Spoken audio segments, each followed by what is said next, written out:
So when we look out to the world, we think that what we see is objective. But what we see, and really more importantly, what we interpret and the meaning we overlay into the world around us results from this relationship with ourselves. So if we want better communication, if we want higher trust in the culture, if we want teams to be cohesive and innovating more and faster, it starts with adjusting that primary perceptual lens.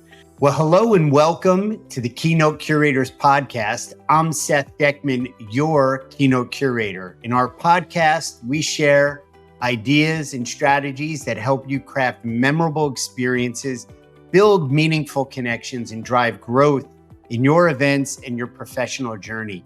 Today, we're diving into the art and science of transformational leadership with Amy Wong. Welcome to our podcast, Amy. Oh, it's great to be here, Seth. Thanks for having me. It's great to have you. I've been looking forward to this.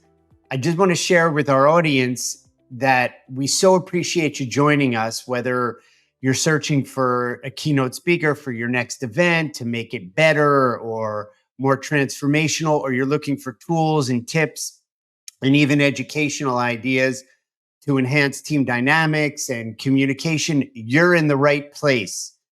By the end of this episode, you're going to learn actionable insights into what you need to build trust with others and mindset shifts that you can apply right away to foster stronger and more genuine connections. So let's get right into it, Amy. You're an executive communication coach, an award-winning author, founder of Always on Purpose, which is trademarked. I love that name because the play on words, and even though it's technically not alliterative, it has a little bit of alliteration to it. And, you know, in your work, you're collaborating with global companies like Salesforce and Berkshire Hathaway, pretty good company to be in. And with the work you do, you help the leaders unlock their full potential. So one of the things, you know, you're known for is your holistic approach that, you know, goes beyond this quick fix, and the tools that you offer, you know, help the people you work with right from the start get to the root of the issue. So I want to kind of get into the heart of the matter, get into the deep end. Talk to us, Amy, about your approach to transformation, starting at the roots rather than just kind of pruning away, and to stay with that nature, that forest analogy. How can we nurture those changes from deep down and cultivate stronger, lasting relationships with others? Yeah, what a great question, and what a wonderful place to start. Right now, you know, to be honest, Seth, I have to tell you, when companies come my way, leaders come my way, they engage me to work with them in whatever capacity. You know, no one's interested in working on the roots. Right. No one comes to me saying, oh gosh, you know, I really want a better relationship with myself, because they don't recognize that that is fundamental to to the issues that they're dealing with. You know, the reason they come to me is because they're, you know, the ELT, the executive leadership team, isn't cohesive. They're not aligned. You know, there's trust issues in the culture. They've got subpar leadership, whatever. While folks might come to me wanting to solve those issues, what they don't see right away is that this is all effectual from this relationship we have with ourselves. And that's what I mean by starting at the roots. And so the roots in the way that I see the world here is the relationship we have with ourselves. That forms this perceptual lens, a primary perceptual lens that we look out through to the world. So when we look out to the world, we think that what we see is objective. But what we see, and really more importantly, what we interpret and the meaning we overlay into the world around us results from this relationship with ourselves. So when we want to do real work within a company, you know, it starts with those leaders that lead the company and those team leads that lead teams, and looking at that. Because if we want better communication, if we want higher trust in the culture, if we want teams to be cohesive and innovating more and faster, it starts with adjusting that primary perceptual lens. Of course, we do the other stuff, but it's powerful, because you do that, so much improves on so many levels. Yeah. You know, I imagine I'm making this up, but I'm trying to get into your world where you're brought in, things aren't functioning or operating optimally, or they're functioning, they're producing results, but maybe not as well as they could be. Yeah. And you're brought in, and let's say you're brought in the most elegant, appealing, attractive way, in that there's preparation and they've softened the ground for you. So there's not at least a superficial resistance right away. But even then, Amy, like you said, there aren't people like, you know what? I want to stop everything I'm doing on my day to day. And not only do I want to go to work, I want to go on the hardest, deepest stuff that I've either consciously or subconsciously been avoiding, don't want to go near. It's hard work. It's been decades maybe. And Mhm. let's go do that. You know, That's right. you know, Yeah, that's I, I, exactly right.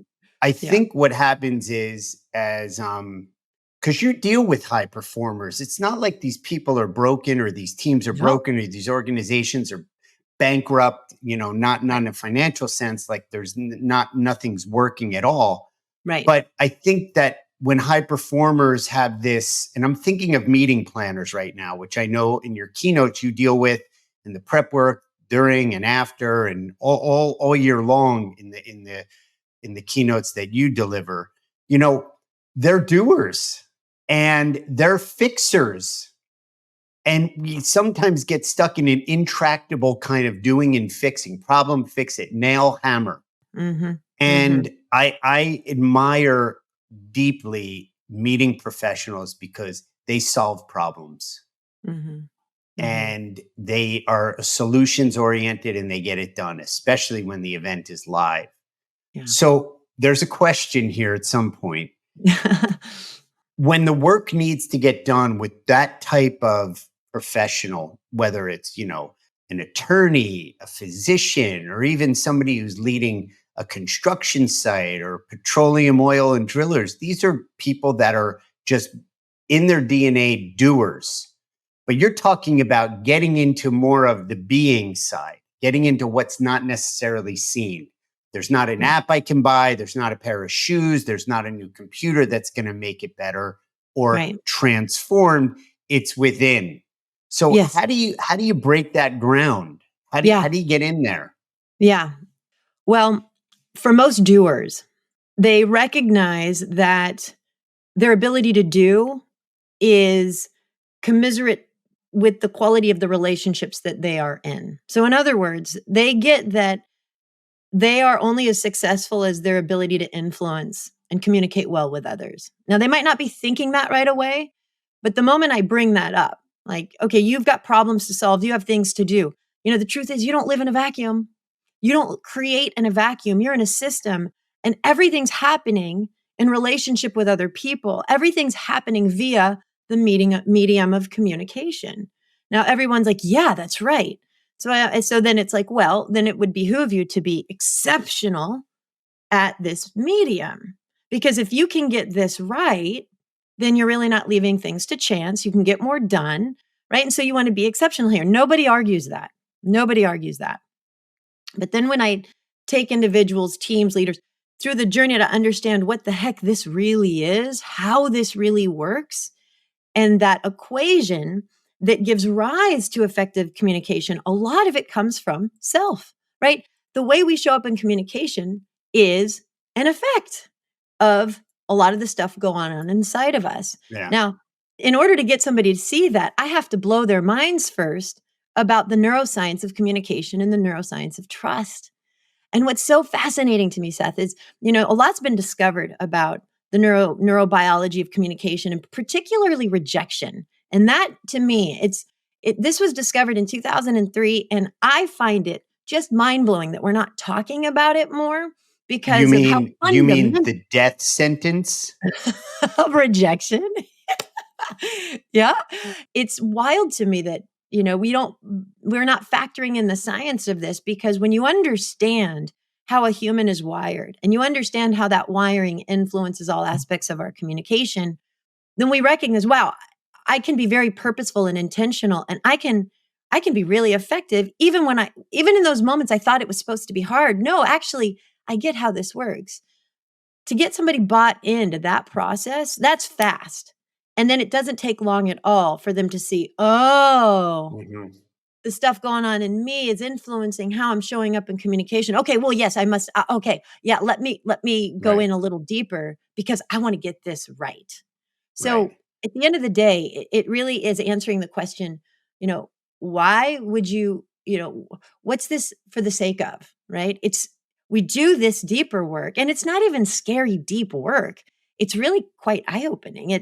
We're taking a good hard look at this of the mental scaffolding that we've created as a result of the experiences and the lenses that we hold, the habits we hold that give rise to our experience. Right now, that's all in service. That's all for the sake of being wildly effective with others. So you can innovate more, you can create more. And there's just more peace of mind too, way less Yeah. stress.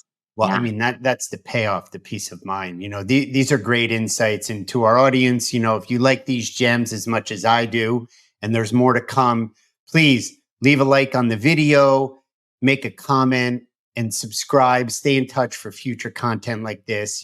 I also want to hear from you. I want to hear your comments and your stories, and what you have in the workplace or areas of communication that you've been able to improve upon or overcome some challenges. Share us in the comments. This is where we can grow as a community.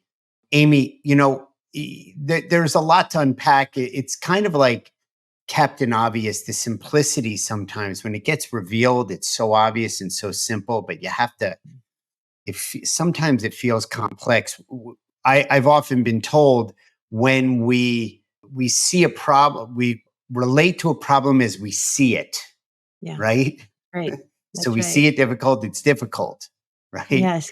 And this is in the, it felt, I don't know why I'm saying this. It feels like as a salesperson, as a sales organization, as a company, a leader of teams, nobody owes me anything. And I was taught that very early, right out of college as a full commission salesperson. You're Mm, owed nothing. You get rejected. It's not just move on, learn from it, get what you can and move on. And I feel a lot of that responsibility. I want to refer to a recent LinkedIn post of yours yeah. about failing in workplace conversations that I thought was insightful. If you could share with us steps to take, like to have better conversations at work, Yeah. to help us get better results, to achieve our goals, while also being genuine and respectful with our colleagues. And again, I'm thinking of meeting professionals that we both work with so much because they're dealing with vendors, internal Yeah. teams, Yeah. sponsors, sites, hotels. There's a lot there to communicate in so many different realms and Yeah. levels. And share with us, please. Absolutely. Well, I want to go back to something you said that really kind of lit me up, which was, the simplicity of this can be kind of really invigorating and kind of eye opening. And I want to share something that is so obvious, but so eye opening and so helpful. And it's this it's the importance of intention and impact congruency. Now, what do I mean by this? Okay. Now, I'm pretty convinced that everybody wakes up in the morning with a really good intention.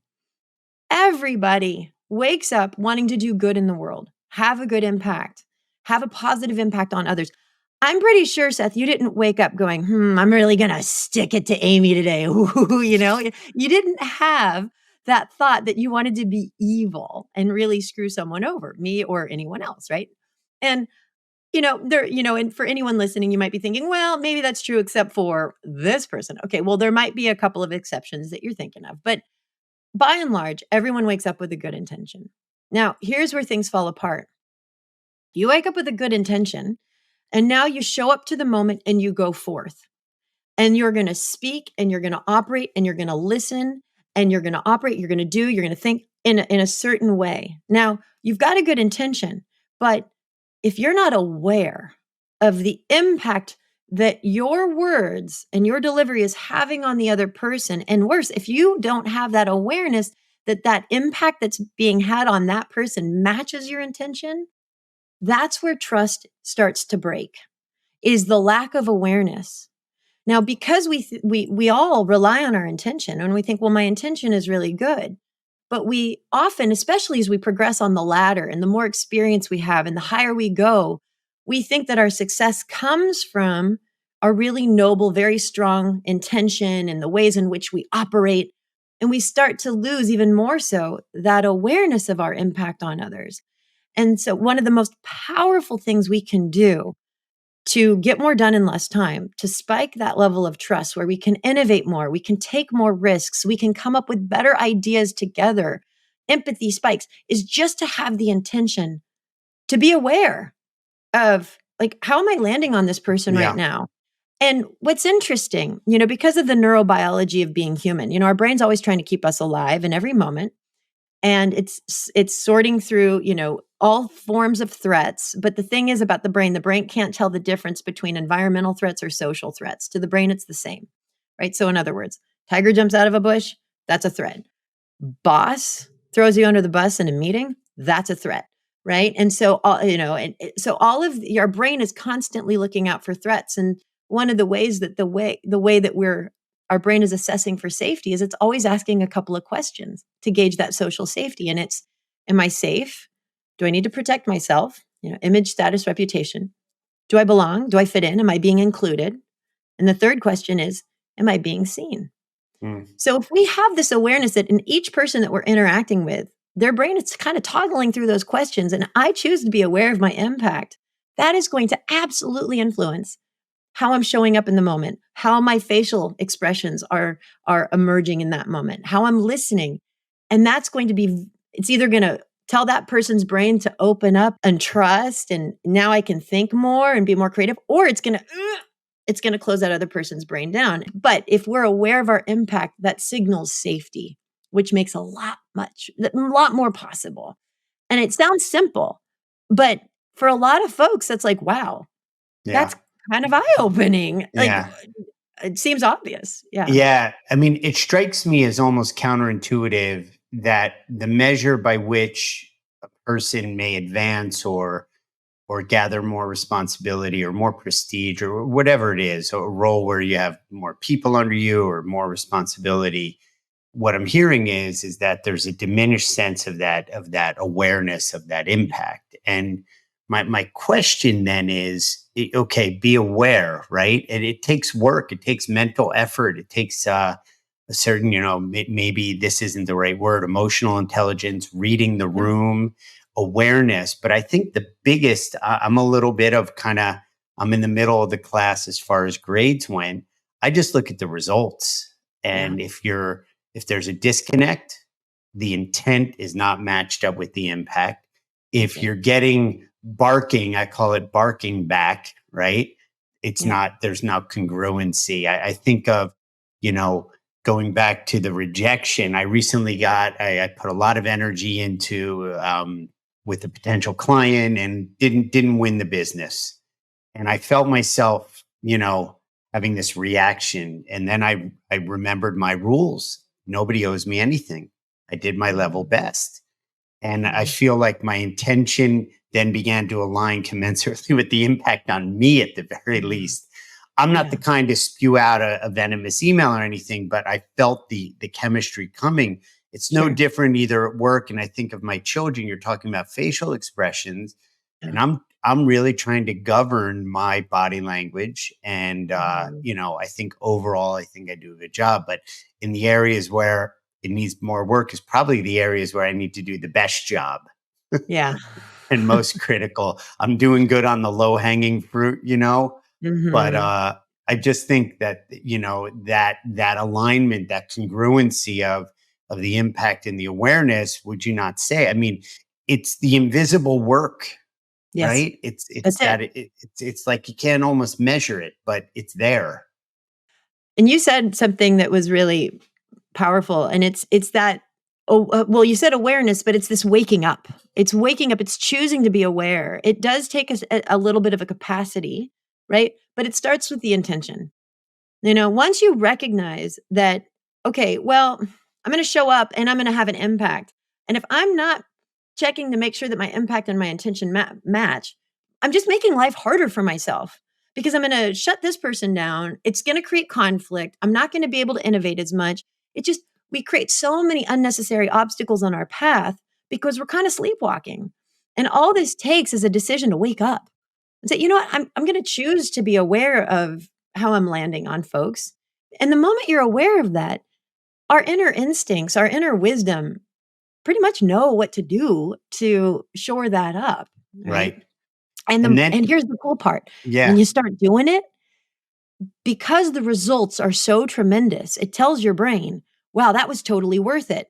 So it'll accelerate the rate of that change because the rewards are so great.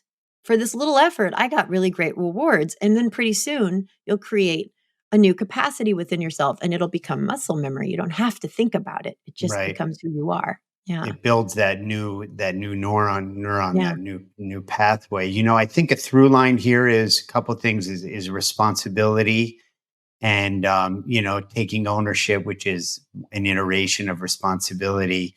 But I want to turn the corner a little bit and take what we've discussed so far and go into collaboration, Yeah. right? Yeah. I- as a leader, like you said, it doesn't happen in a vacuum. Nobody works in a silo. Nobody's a lone ranger.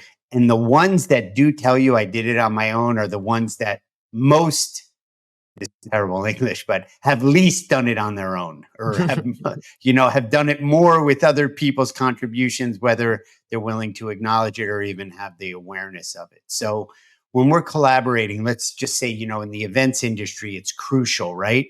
Yeah. It's a high pressure environment. You've got to deliver. There, Hmm. when the events go live, it's very fluid, but all the preparation up, budgets change.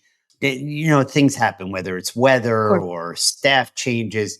How can people quickly build trust with Yes. different stakeholders when the pressure is on and they're dealing with tough situations on the spot? Yes. Well, it has to do one of the most powerful things we can do is mind our listening because the way in which we show up in communication is going to influence our neurochemistry. And we're either going to, and so think of it this way, Seth, when we're in conversation, in our interaction dynamics and our micro moments here, we're both serving up neurochemical cocktails as a result of the ways in which we're speaking and listening. And those neurochemical cocktails are either going to equate to trust, because trust is a neurochemical state, oxytocin, prefrontal cortex online. Or it's going to serve up cortisol because that's the stress distrust hormone. And it's going to start to close down my brain. And so what's happening here is as we speak and listen with one another, we're serving up either all oxytocin or all cortisol or both. Now that's just a state of uncertainty. Okay. Now, wouldn't you agree that to do our best work, we want to be in a state of trust? We want that oxytocin. We want to be serving up neurochemical cocktails of oxytocin, not cortisol. And so, what's really helpful to know is that we create states of distrust and closed mindedness and protect that sort of self I centric protect mentality when we are entirely transactional. When if you and I are in a transactional conversation, it's all about getting it done, all about getting it done. And I'm listening to confirm and I'm listening to protect. And it's about I'm telling you what to do and I'm asking if you did it. Like just to know that the nature of a transactional conversation, that's how we get things done.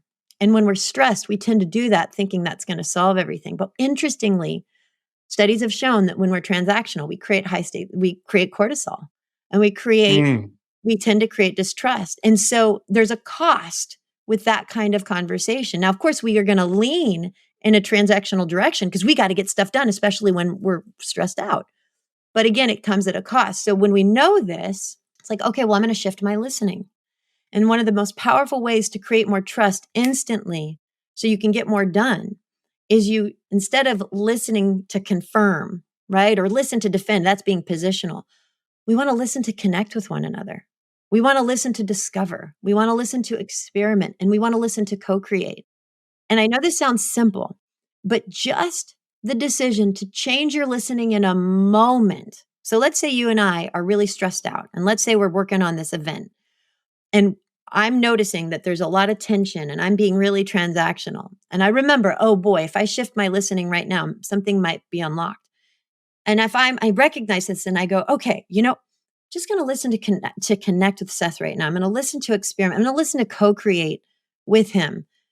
Just that decision that I makes these micro changes in my facial expressions and body posture. Your brain picks up on that immediately and goes, oh. And as I listen to connect with you, what I think is now different. What I say is now different. How it sounds is different, and unlocks an opening within you. And all of a sudden, we spike oxytocin, we open our prefrontal cortex, and so much more happens. But what does it take? It takes having to be conversationally agile, remembering to listen slightly different, you know? Yeah. Yeah. And that's one way to go about it. It's really great because I talk about my kids a lot in this podcast. We're talking about listening, and I think of it as a vessel, and Mm, it's not an empty vessel. And we fill it up before the communication even gets to us. mm. So dare I say, you're saying some form of that, and being inquisitive. I've also talked about the bridge. Go over to the other side of the bridge. Don't stay on your side of the bridge, because what you're talking about, this science behind communication and collaboration, the connection, the transaction of it all creates cortisol, because it seems to me, correct me if I'm wrong, it becomes the lowest common denominator. It just becomes a commoditized transaction, and you Yeah. feel icky, Yes. kind of like you need a shower to jump in the lake, it's like Yeah. kind of gross, Yeah. because that could be done through an app, like click something, submit or send or buy or update or Right. renew, and I think the richness and, is that what inspires you about your work so much? Is that there's this richness of human connection, which is, dare I say, the source of so much storytelling and creativity and community? Mhm. Mhm. It's oh my gosh, there's so much to say about this. I don't know. I'm like, double Dutch. You've got that double Dutch. I'm like, oh, I want Yeah. to jump in. You had that go. I'm like, gosh, there's so much to say. It's it's funny that the whole thing about being transactional. It does feel icky, but the cost that I find is, yeah, it doesn't feel great, but we become suboptimal in that moment. It squeezes out our creative capacity, right? That cortisol, it dampens, it mutes our prefrontal cortex. That's the job of cortisol, which is kind of wild to me when you think about it, right? Cortisol shuts down the most brilliant part of our brain. And so we don't have the ability to come up with really good ideas. We don't have the ability to take disparate ideas, bring it together and innovate, right? And so not only does it feel icky, it flies in the face of what I ultimately want in life, which is Yeah. what? I wanna create a positive impact. I wanna do well in the world. I wanna succeed. I wanna thrive. But these habits that many of us sustain in how we communicate and collaborate with one another inadvertently is absolutely working against us. Yeah. And when we don't know this, we kinda walk around victims of our own habits. The moment you wake up to this, you're like, "Oh my gosh, I'm in the driver's seat. I can do something about this." It's pretty powerful. Yeah. That word suboptimal really, really sticks out to me.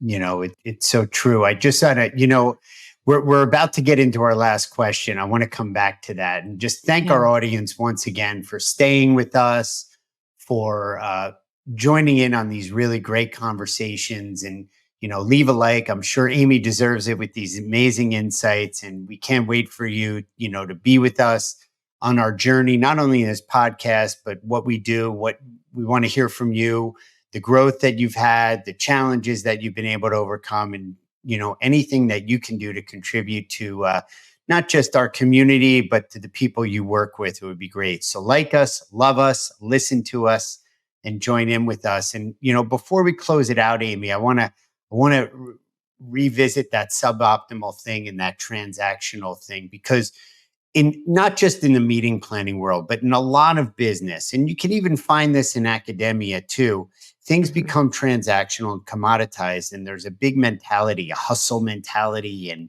a do it yourself. And, everybody has Chat GPT and Google and, all these ways of doing it yourself. And there is a human kind of tissue, this connective tissue that gets lost. Sure, a meeting professional can look up a list of speakers through some search words and find something, but are they really going to get the granular textured? I'm making a little case for, in my experience, of this cortisol suboptimal versus being connected.